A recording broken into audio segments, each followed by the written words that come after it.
Good morning! Mga pimi guys! Nara guys, among kape guys. Kauban ang kuan. Kami kayo. Biko.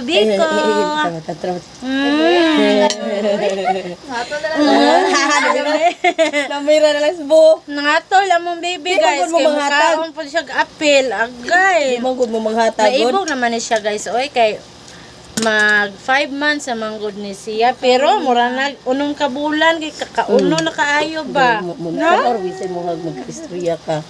Kapi. Agoy. Hala. Nagabot. Mangabot. Kapi. Kaluhi. Oh no. Be, pakaon yan ni kana be. Unahon yun mo ang gulay ha. Gulay sa pakaon na. Napakamote. Pwede na dili mamahaw mo. Ano ni pamahaw Pwede gud ka nang guys? imuhang lutuon. Tapos Kamote. yan imas ka mo. Dayon. Potato. Biko. Carrots, kalabasa. Kanang bisag Salamat sa basta Biko. kuan. Salamat sa sponsor. Salamat sa sponsor. Very Biko. good. Ayaw nagtimplahin ka na Biko kalabasa. pa more. Ayaw timplahin na. Pakaon na siya dito. Para di siya kakuha ng Nami. tanong laing lasa. Kana lang yun. Kanawa kayo akong apo gusto na makaon. Ay, kaloon. Gusto na makaon akong apo. Nagyan ang bok ba? Galoy po. Bye-bye. Sige na.